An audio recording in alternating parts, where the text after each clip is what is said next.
turn me on. Good evening. Welcome to the City of Riverbank Regular City Council and Local Redevelopment Authority Board meetings. Today is Tuesday, January 22nd. The time is 6 p.m. Please rise. I pledge allegiance to the flag of the United States of America and to the republic for which it stands, one nation, under God, indivisible, with liberty and justice for all. Please be seated. Roll call. Council Authority Member District 3, Cal Campbell. Here. Council Authority Member District 2, Cindy Fossey. Here. Council Authority Member District 1, Luis Uribe. Here. Vice Mayor Chair Darlene Barbara Martinez. Here. Mayor Chair Richard D. O'Brien. Here. There are no changes to the agenda tonight. Any council or authority member or staff who has direct conflict of interest to any scheduled agenda item to be considered is to declare their conflict at this time. Seeing none, I should skip public comment, but I guess I won't. At this time, members of the public may comment on any item not appearing on the agenda and within the subject matter jurisdiction of the City Council LRA Board. Individual comments will be limited to a maximum of 5 minutes per person, and each person may speak once during this time. Time cannot be yielded. Under state law, matters presented during public comment period cannot be discussed or acted upon. Please make your comments directly to the City Council LRA staff. Do we have any public comments? Oh, that wasn't directed at you, Vicki. Oh, I'm glad to hear. Good evening, council members and Mayor O'Brien. My name is Vicki Holt, and I'm the branch manager at the Riverbank Library, and we have a few upcoming events happening I want to tell you about. Story time is on Mondays at 10:30, and then we have bilingual story time on Tuesdays at 10:30. They both continue until the end of March. The Mayor Book Club for February is on February 11th at 11 a.m. following story time.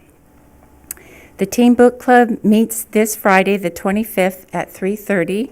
They will discuss They Both Die at the End by Adam Silvera. You have to say it that way. Light refreshments are provided by the Friends of the Riverbank Library. Next week, teens and adults are invited to make their own headphone holders with perler beads. The program's on Tuesday, the 29th at 3:30. An Oculus Rift virtual reality headset is coming to Riverbank Library on the last week of January. It will be available for use Monday, January 28th at 2:30, Tuesday, January 29th at 3:30 during our craft, and Wednesday the 30th at 3:30. Only 13-year-olds and above can use it, though. February's Art Lab is about making moving action figures, and it will be held on February 5th at 3:30 p.m. It's based on the artwork by Keith Harding. There are 2 computer classes offered in February. On the 1st of February, we have a computer basics. It's at 10:30 in the morning. And then on the 15th, we'll have intermediate word, and it's also at 10:30 in the morning. Space is limited, so call the library to sign up at 869-7008.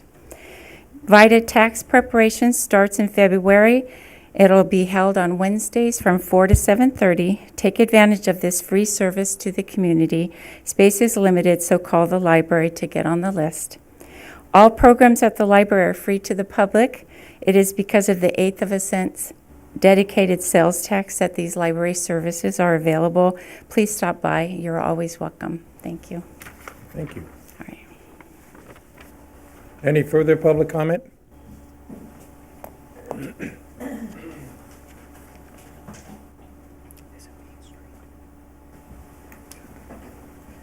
Leanne Jones Cruz, live in Riverbank here. Feels weird to be over here. Go ahead and set your timer. I got a few things. No, just don't. I have one thing. I want to know if we have any update on the dog park that we had talked about before. I'd like to see and hear about that if you guys have any info. that you could share. Might I also suggest that I would kind of like to see that on your strategic planning agenda.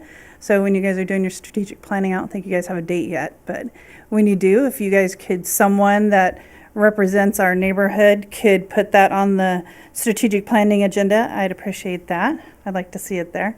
And maybe think about forming a committee or something. Someone might be interested in running that committee. Thank you. Thank you. Any other further comments? Say none. We move on to the consent calendar consisting of item 3A, waived readings. Item 3B, approval of December 11th, 2018 City Council and Local Redevelopment Authority minutes. Item 3C, a resolution to award a contract to Indigo Hammond and Playlay Architect LLP for citywide space use and needs assessment and authorize the additional appropriations of $90,600 from the General Government System Development Fee Fund 2010. Is there anyone wishing to pull or talk about an item? Is there anyone from the public wishing to pull or talk about any of these items? Seeing none, I bring it back to the council for consideration. I make a motion we approve the consent calendar. I'll second it. We have a motion to approve and a second to consent calendar. Council Authority members Campbell, Yes. Yes. Fosse, Yes. Uribe, Yes. Vice Mayor Chair Barbara Martinez, Yes. Mayor Chair O'Brien. Yes. Motion passes 5-0. Item 4.1, second reading by title only and adoption of proposed ordinance number 2019-001, approving a rezone of 1.1 plus or minus acres to planned development located at 7th and Sierra Streets, APN 312-015-023, a project known as Riverbank Commons. Thank you, Mayor, and good evening, Council. As this is the second reading, I won't step through the staff report again unless Council wishes me to. This is just to remind everyone the 1.1 acres located on 7th Street that's being proposed as a 14-lot gated community, which includes streets, parking area, utilities, landscaping, and a small park, was considered by the Planning Commission and approved by a 5-0 vote on October 16th of 18, and at the Council's last meeting was moved to a second reading unanimously. Thank you. Are there any questions? Was there any comments from the public? Seeing no public comment, I bring it back for consideration by the City Council. I move that we accept item 4.1 as so stated. I second. We have a motion to approve and a second on item 4.1. Council members Campbell, Yes. Fosse, Yes. Uribe, Yes. Vice Mayor Barbara Martinez, Yes. Mayor O'Brien. Yes. Motion passes 5-0.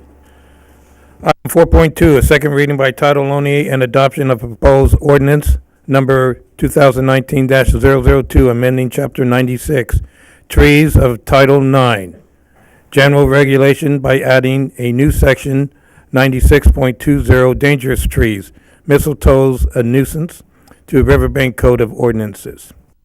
Thank you, Mayor. This, again, is the second reading of this ordinance, which was discussed at the last meeting and approved to move forward to a second reading by council. We have discussed internally some of the feedback we got from council, and we'll kind of put that into practice when the ordinance is active and live after 30 days.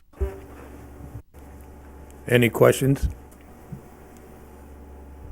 Are there any public comments on this item 4.2? Seeing none, I bring it back to the council for consideration.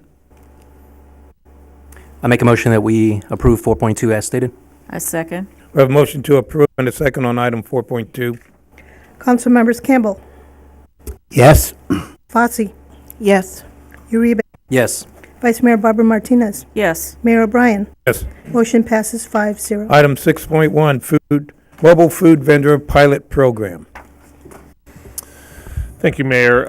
This item is something that's been kind of a long time in the making, and is something that we've received a lot of feedback and requests for from the community and from the council over the years. And so Donna has put together a pilot program that we hope is a good way to sort of wade into the pool and see how it works for Riverbank, and she'll give you an update about how that's going to work.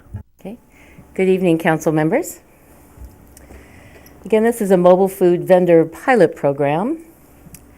So the current regulation requires them to only stop for about 10 minutes. If they're coming through the city, they want to sell some food, they stop for 10 minutes and they have to move on. That works for cold cuts and pre-made items, but it doesn't really work if they're going to have somebody make you a hot meal. So there would be two parts of it. The temporary use permit would be for mobile vendors, probably a vehicle much like this one. So for the 6-month trial period, we would allow one vehicle per park perimeter. They wouldn't be in the parks, they would be on the street, located as close to the restroom as they can. If there's no restroom there, they can only operate for 3 hours. If the restroom closes, say for example we have stormy weather or something, then they need to leave within 3 hours as well. They are required to have a trash can there for pickup, no structures like tables or canopies. Only food may be sold, only one sign, which is on the vehicle. And if they don't keep up the trash or they stay longer than the amount of time that we permit them to do, we will pull the permit. This is just a trial, so we have the ability to do that. So we will not, at this time, allow vendors at the sports complex or outside Castleberg Park due to snack bar fundraising, kind of a competition between the two. And then we also took a look at Rotary Park and Jacob Myers Park, and there were some concerns about traffic. Now, this does not mean that the trucks can't come into the park if they were given a permit by Sue. The Parks and Recreation Director does have the ability to issue permits either one day or 1 week with events, or if she feels there's something going on, she wants them in the park, she does have the ability to do that. This is totally separate. This would be on the perimeter. Let's see. So then I brought this up for an example. This park, it does not have a restroom, but it does have a knuckle there too that would allow for a food truck to park there. These would be issued on first come, first served basis. The person would bring us an application, some photos, tell us what they want to do. We go out and check out the site, see if it would make sense to give it a try, and then we could issue the permit. And these permits, the 6-month trial period begins with the issuance of the very first permit. The second part would be administrative use permits for stationary vehicles like you see in some cities. So it'd be commercial and industrial zone property only. Your neighbor could not have one in their front yard. They have to co-locate on an existing business site, and it has to be a non-food business. So it can't be a restaurant or a coffee shop or something. It has to be something totally different. It requires written permission by the business owner because that person who's there permanently each day would have to have a place to wash hands, and employees use restroom, and so that is one requirement. It can only be open when that business is open, of course. And then no matter where they are, even if the business stays open past 11 o'clock, they will not be allowed to be open from 11 to 7. They may have structures, tables, chairs, shade structures. They must be well maintained.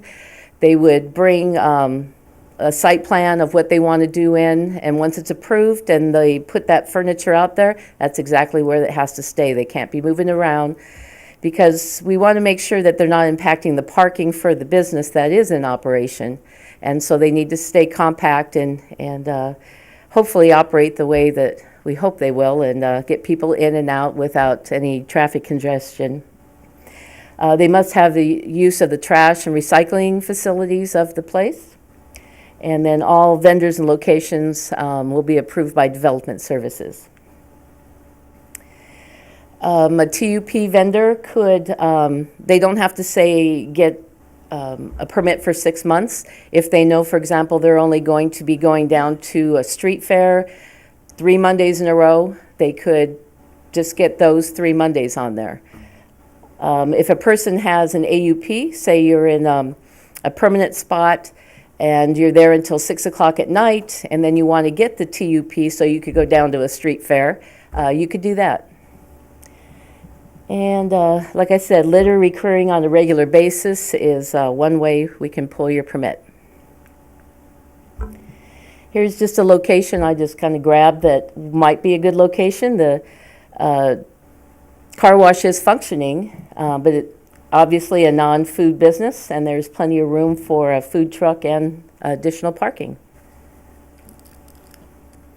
I'd be happy to answer any questions you might have or suggestions. If there is something you'd like to see in this program that I omitted, please feel free to let me know. And I'd like to add that, when Donna is putting something like this together, we try to go with the most restrictive kind of program we can think of, and then let Planning Commission and City Council let us know where they'd like to sort of loosen the leash, so to speak. So we're open to suggestions. On the park, when you're having it at the parks, do you have a limit of one? Are you going to allow 2 or 3? How are you going to do that? We're only going to allow one for the test program. Comment. How about, do they have a license from the county to be in business, or how do we know that they're health-wise okay? That kind of concerns me. Yes, they need to show their health permit from the county. They'll have to have a city business license, excuse me, on top of that. And they need to be connected to a commissary as well, so we know that they're keeping their food fresh and refrigerated overnight. Great, thank you. If I can make a quick comment, I think the pilot program is a great idea. I would like to see it allowed at all parks when appropriate, even if there is a snack bar located there. Sometimes the snack bar is not open all day, so just my comment. Okay. I just have a question. So if, I think the whole concept is great. I know that there have been some vendors that have really wanted to come into Riverbank, and it was against our ordinances. So I'm glad to see that we are allowing this, even though it may be on a temporary basis. And parking at Jacob Myers Park, where would you envision that the truck would be? I know you won't let it go past, inside the gate, but like what area? Well, the reason why we say, I had mentioned that it would not be allowed there is because of the congestion around the road and where people pull in to go into the park. So we decided not to allow it there, and then not to allow it at Rotary Park because there's such congestion there when kids get out of school with the queue going past the park for people to come and pick up their children. We thought there would just be too much of a commotion there with kids and parents and food trucks. So those are the only two we actually said no to the perimeter at this time, unless you would like to open it up for that. Well, we currently allow it at the Rotary Park during events. It doesn't appear to be congestion. I wouldn't see having, you could limit when they could be there, but, for events after school, you don't want to have the food truck compete with the cafeteria of schools also. But you said no, my neighbor couldn't, or I couldn't have a food truck out in front of my house. I've been to parties, I've had parties, with a food truck there providing for the party. We could allow that. I mean, that would be a temporary use permit for just one night for a party. I was talking more in lines of somebody just pulling a truck up in the driveway and having it there day after day. Oh, So if council wants to provide a little direction, we could add that in as a component of this program where you get a one-night thing where, some nominal amount to come in and file your paperwork. So we could just be sure that we send out code enforcement the next day to make sure it's not hanging out for 3 or 4 days. Yeah, I would support that. Yeah, I would think so, because I've been going to some parties and even a service for a funeral where they had the truck there for the catering. all right. This is a long time coming. We tried starting it up 5 years ago. We've even had vendors coming on in asking for this type of a program, see how it would work. I'm glad it's on its way. But before we give you any more direction, I'd like to hear from the public. Okay, thank you. Any public comments on this?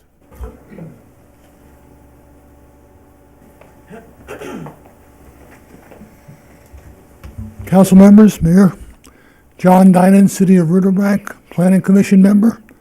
Donna made this presentation to the Planning Commission at our last meeting, and we strongly support this pilot program and feel that Donna and her staff did an excellent job putting it together.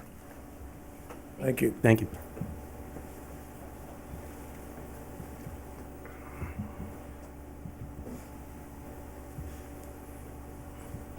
Councilmember Mayor O'Brien, Leanne Jones-Cruz, thank you guys for having this here. This is a long time coming. I was happy to see that on the agenda tonight. Two things. One, can we maybe think about some kind of a food truck festival, maybe, and pair it with maybe some downtown activities like the Sip and Stroll? I know we had one there, but I'd like to see that expanded, so maybe we can jot that down.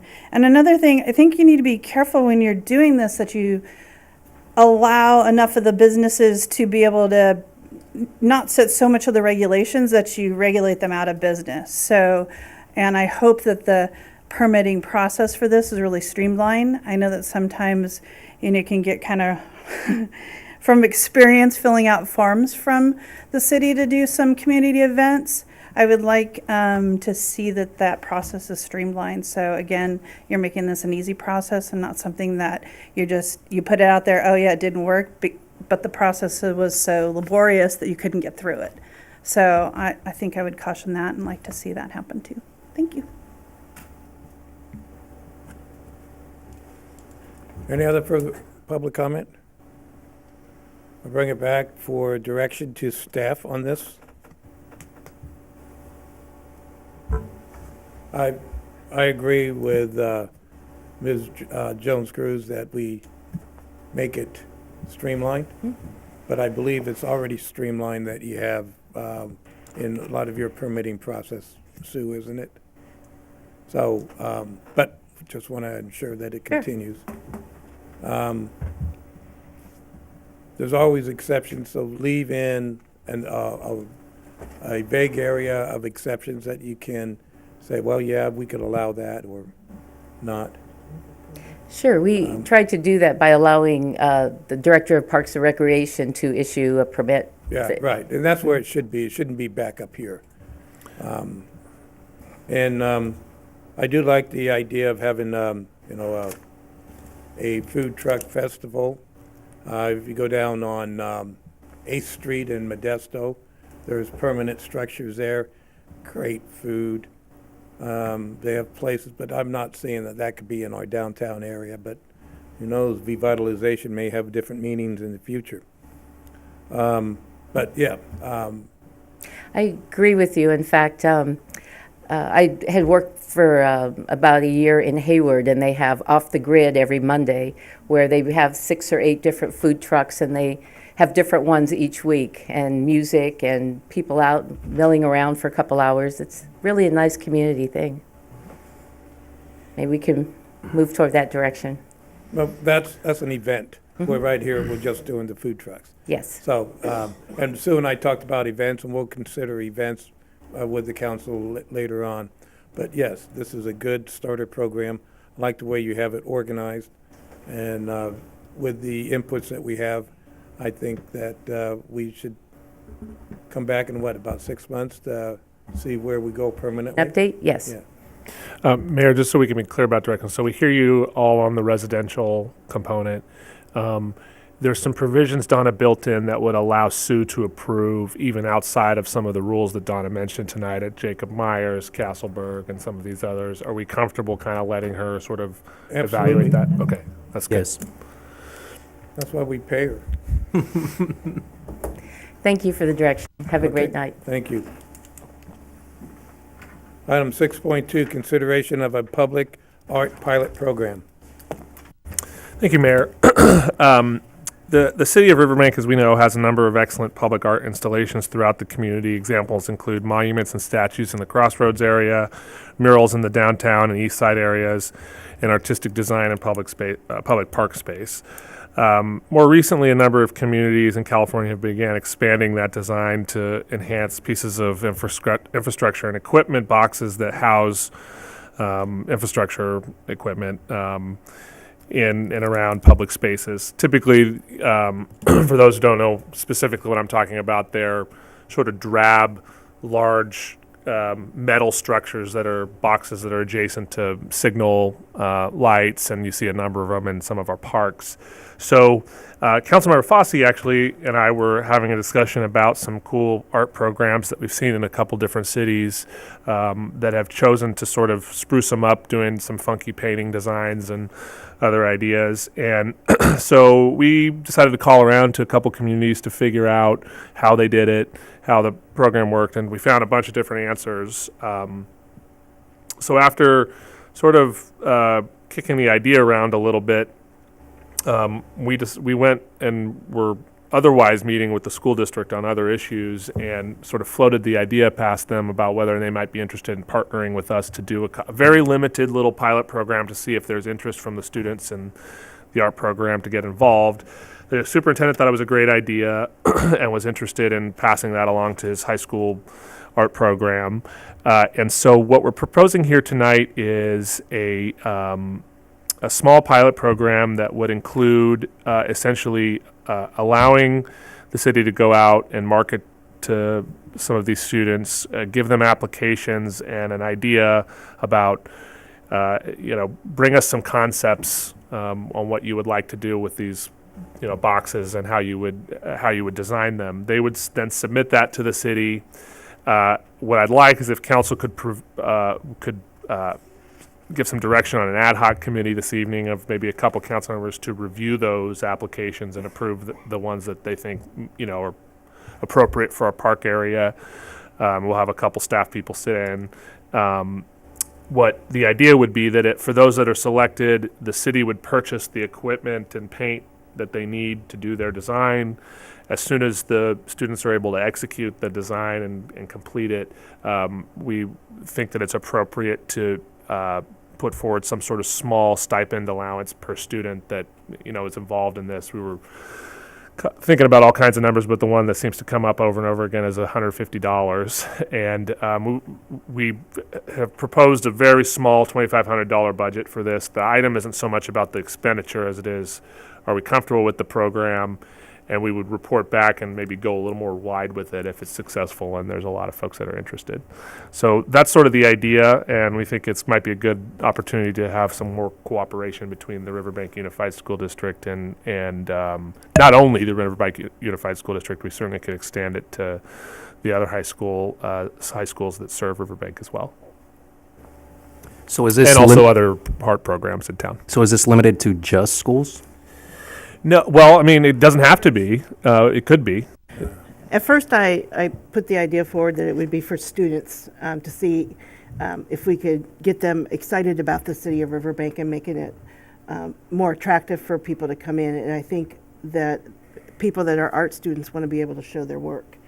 So kind of initially doing it towards the students, and maybe once we're through that, we can offer it up to other people within the city. That was my thought anyway. And this would be citywide, right? Citywide? We'd start out with Riverbank High School. and see- No, I mean the projects itself. Right. So be citywide, and do we know about how many, it would be the electrical boxes, right? It would be the boxes that the city owns. Okay. And maintains, not any MID or PG&E at this point. Do we know about how many there There's are? dozens and dozens, Dozens and and dozens. dozens, Yeah. okay. There's endless numbers. Yeah. In fact, I was surprised at how many there are because you sort of don't see them after a while because there's no characteristic to them. It's just a green or gray box. So there's more than enough space. And I think maybe after if we're lucky enough to get 4 or 5 people that are interested in good projects completed, we would come back to council and say, okay, here's what we've done. Do we like it? And if so, let's expand this to go more wide. I'd like to see it stay with the schools in the beginning, and like you said, expand it. One of the reasons I'd like to see it stay with the schools in the beginning is this is a way that the students can start working with the city more and learning more about us. And we need that to get in contact more with these students in school. And then if it proves to be successful, we can look at some bigger projects that, adults might want to do with murals or things like that. but start out little, stay with the schools, and build on it, because they're going to be little projects, basically, and these are the type of projects I think the schools could really do a good job at. I'd like to go ahead and say, I'd like to form a committee where me and another council member would be on it, and then we'd have a couple of staff members once we get those applications. On the application, they would need to tell us or give us a drawing of what they're going to put on these boxes, and just have a committee that would go over and review them, make sure that they're appropriate for the city. I'd like to go ahead and ask for your approval to start that ad hoc committee, and also start with a $150 stipend, if that's okay. I'll volunteer to be on it if you want me. I have a couple thoughts on this. We started about 5 years ago. One of the things that we don't do is preserve the art that's already have. That was the art preservation ordinance that we tried passing, and that failed. If you have a piece of art that's public art, whether it's on a private building or public building, it can be removed without any, it can be removed. So we wanted to try getting a art preservation ordinance, and that failed to get traction. I can't see authorizing an art if you can't have it preserved.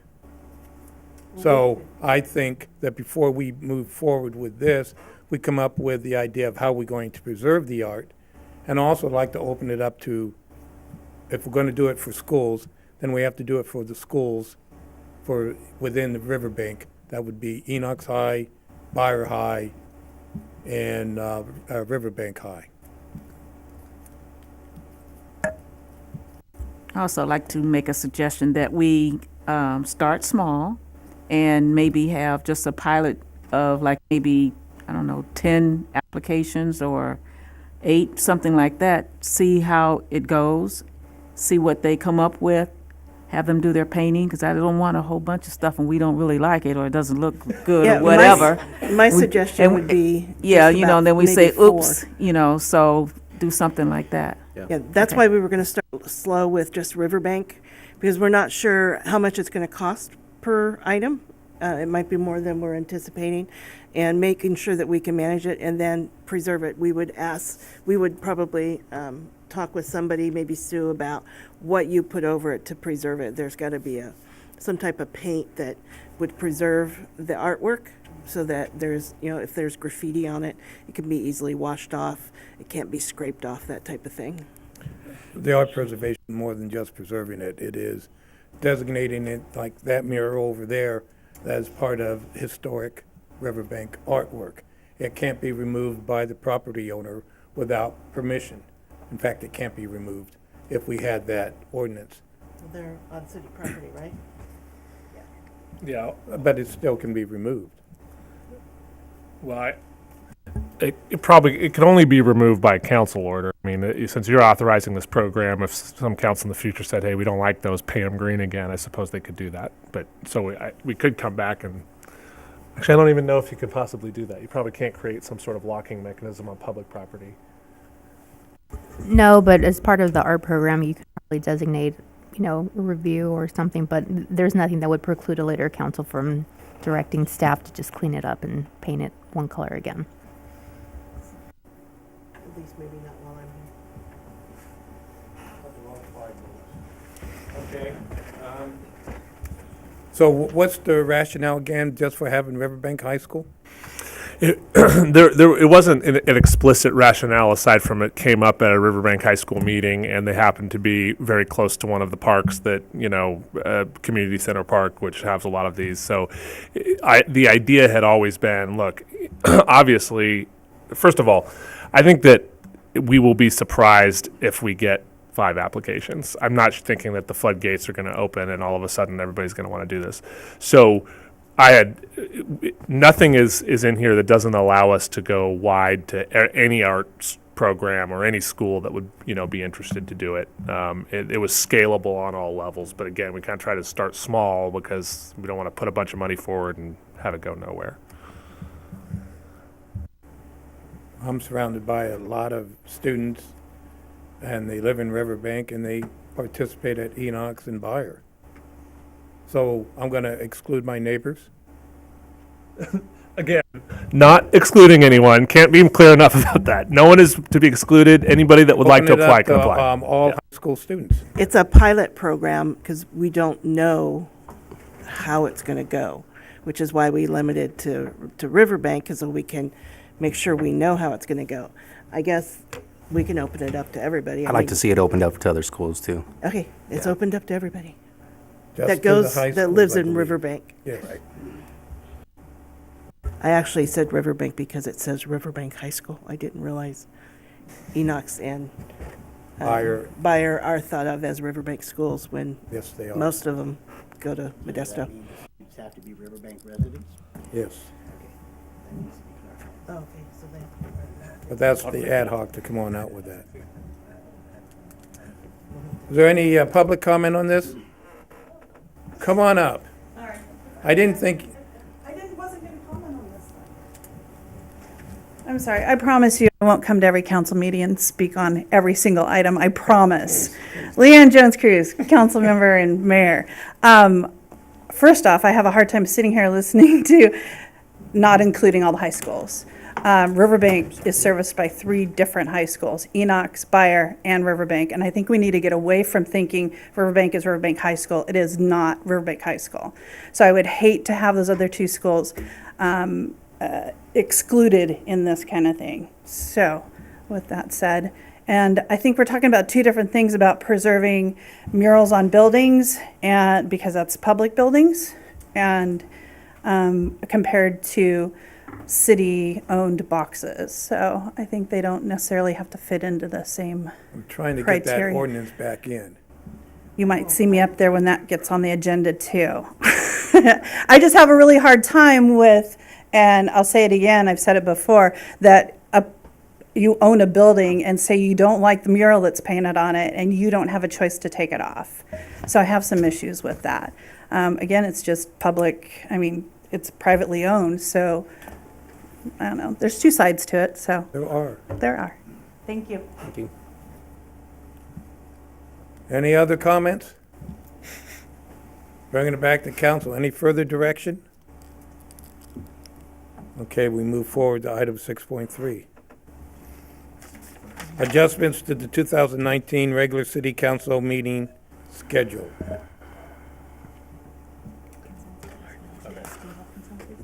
No, it doesn't have to be a vote since we're considering. So I just want to make sure that the consensus, I get the consensus on all Riverbank students. It sounds like we're okay with the $150 stipend idea, and the two ad hoc committee members are Cal and Cindy. Everybody consensus, okay? Yes. Okay, thank you very much. Thank you, Mayor. 6.3, pretty easy one. Talk about this every year, canceling meetings.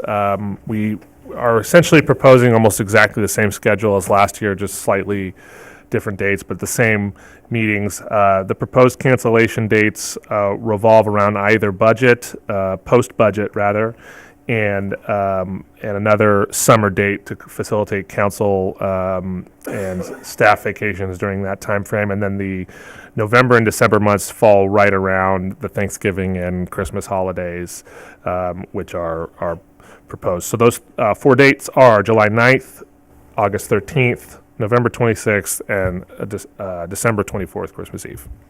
Be happy to answer any questions. And also, my commitment to you stands that to the greatest extent possible, when we cancel these meetings, I will not make up for them by calling a special meeting during that time frame. Well, I have a concern on the July meeting. The reason for the July meeting to be canceled was to close out the books and to do major inputs into the 5-year review.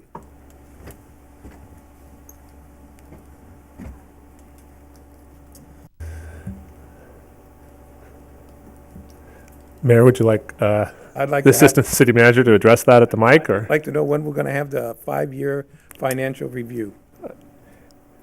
That we've set time aside in July to do. So you will get a good glance of a preliminary one during our mid-year budget. So part of the presentation will include sort of a forecast looking at the next 2 years, and then you'll get a full 5-year in September. Okay, so that's So that's 2 years in a row without a full 5-year review. Correct. But we will have a great one in September. Yes. And prior to that, we'll also have a PERS workshop, which is a key component of it as Correct. well. The 10th or the 24th of September? September the 24th. 24th, okay. I'm putting that on the calendar. Thank you. I see no problem with this. Are there any comments or recommendations from the city council? None for me. Any from the public? I bring it back for consideration. Make a motion, we approve item 6.3. I second it. We have a motion to approve and a second on item 6.3. Council members Campbell, Yes. Fossey, Yes. Uribe, Yes. Vice Mayor Barbara Martinez, Yes. Mayor O'Brien. Yes. Motion passes 5-0. Item 7.1, staff comments. Thank you, Mayor. A couple comments this evening. First off, I wanted to address one of the public comments made tonight, which was relating to the dog park. We actually are in the midst of a subdivision map and a plan development on the east side of town that we have already had. We're pretty far down the road on some negotiations with the developer to include a component of the park that they're required to build in that area and have a dog park location within that. They think it's an interesting idea. They've already kind of picked a location within the park, which will well, come see me in my office if you'd like to kind of see some of the preliminary drawings that they've proposed. And the really good news about that is that because it's a planned development, the city can require sort of an additive thing to the park, like a dog park or some additional facilities within the park area, because they're requesting a deviation from normal standards.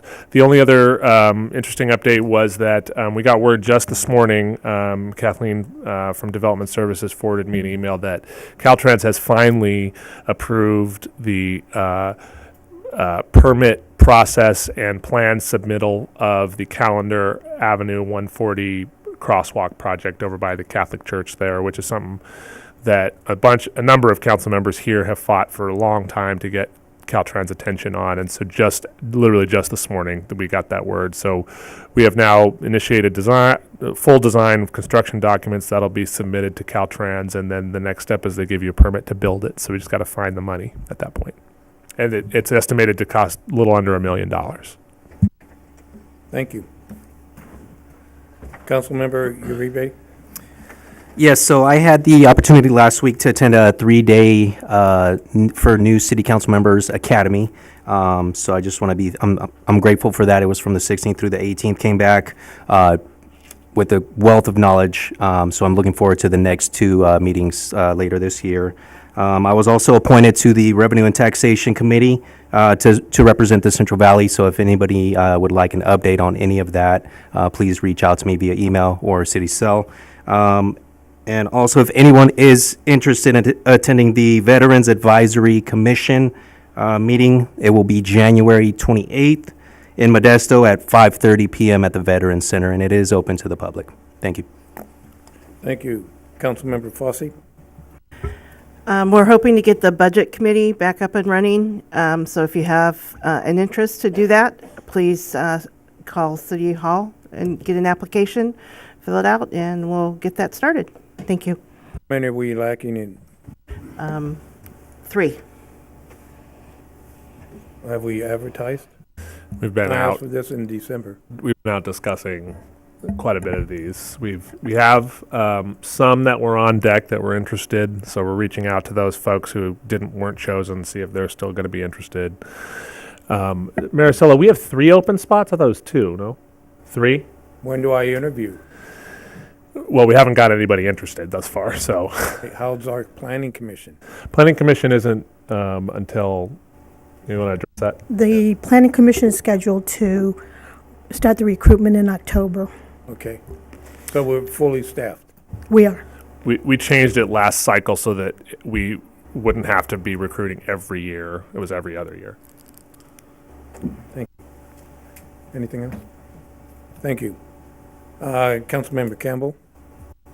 just like to invite people to come to a Friends of Jacob Myers Park meeting on February the 7th at 6 o'clock. And Sue, that's going to be here at City Council Chambers.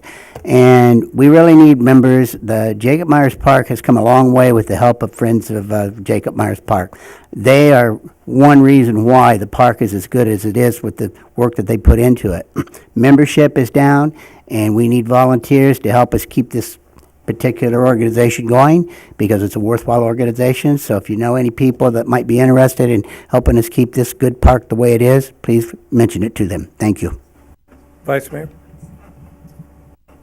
Let's see. Okay, so I am part of the California League of Cities Community Policy Committee, and we developed a draft plan. We're going to be working on homelessness, library vitality, emergency preparedness, and stages of life services.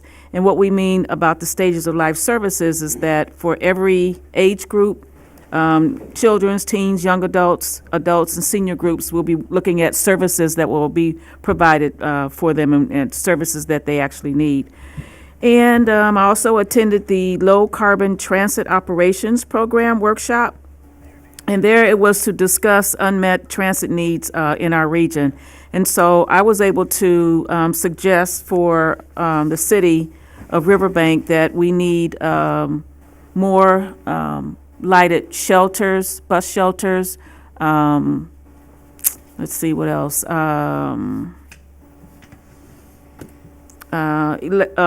Electrical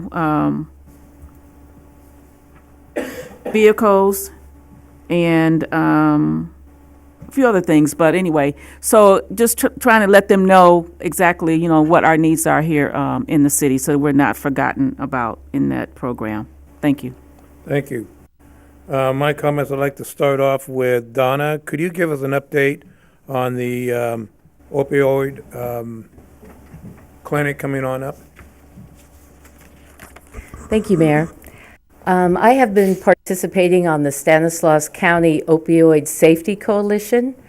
It's a group of probably about 40 people from all different walks of life in Stanislaus County, and the major concern is we have an epidemic that we need to deal with and how to deal with it. So we have some handouts in the back of the room. There, we have save the date for March 27th. There will be a opioid safety summit in Modesto. I'll have a little bit more information probably in a couple of weeks for you. On January 22nd, their website for the Safety Coalition will be going live. And on the 24th, on that website, you'll be able to sign up for this summit, because there will be just a limited number of places. So that's where we are with that, and I'd be happy to update you in the upcoming meetings if you'd like. And when you do that, it appears it's going to be bilingual. Yes. Okay, and you may want to have, I know you have part of it, but somehow get the information out for both English and Spanish speaking. Yes, they are working on that. Thank you. Mm-hmm. Thank you very much. I am on the Environmental Quality Policy Board, and CEQA reform for housing is going to be a big topic, and that is California wants more homes built. They're adding on 70,000 new jobs in the Bay Area, and not a single new home in the Bay Area that is going to be for those 70,000. So they're going to provide CEQA relief for housing built in the Central Valley, especially around major transit areas. So that's going to be affecting us and our neighboring cities as they move forward. If you have not read the governor's new budget, it's long, it's tedious, but it is exciting the way that he's presenting it. And he seems to have a balanced approach to it for at least the spending portion of it. It is the revenue sources which are quite magical. So we have to keep a close eye on how he develops his priorities as we go through. Water is Water is a biggie. If you notice, he went to series in a portion that the 123, what is it, TCP, was a big issue. Well, if you change the standards, you're going to have issues. So he's going to be looking at the water. He's going to be looking at funding all the way through community college, from a full day at preschool and kindergarten, all the way through the first 2 years of college. So how he's going to fund that is going to be interesting, as well as Medi-Cal across the board for everyone. I also met with Caltrans Deputy Director McIlvaney. He's a good guy. He's on our side, and keep sweet talking him, and we'll keep getting our projects pushed through. Have you guys gone up to see Caltrans recently on the calendar project? Okay. Yeah, you may, if you want to. I know it's going along. I know that Kathleen, I think that'd be a good time to go visit the staff. Even though it is approved, we want to make sure it stays on their desk, not in their inbox. Okay, with that, we go to closed session consisting of items 8.1, conference with real property negotiators pursuant to Government Code Section 54956.8, property 062-031-005 through 007. Agency negotiator Sean Scully, city manager. Property negotiated Ametis Inc. Item 8.2, public employee performance evaluation pursuant to Government Code Section 54957, title City Manager. With that, anyone from the public wishing to comment on these items may do so prior to the closed session, but you have 5 minutes to comment on it. Is there any comments? We adjourn to closed session.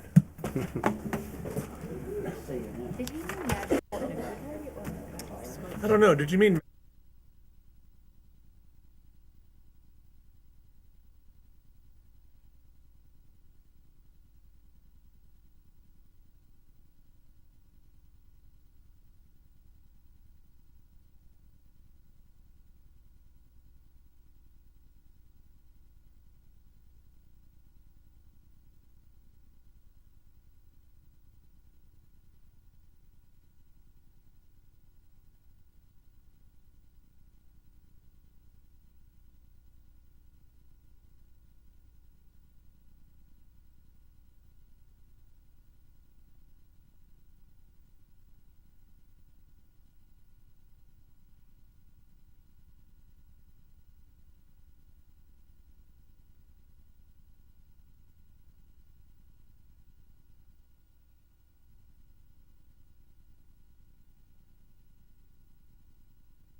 The regular city council and LRA board meetings for Tuesday, January 22nd, 2018 is now reconvened.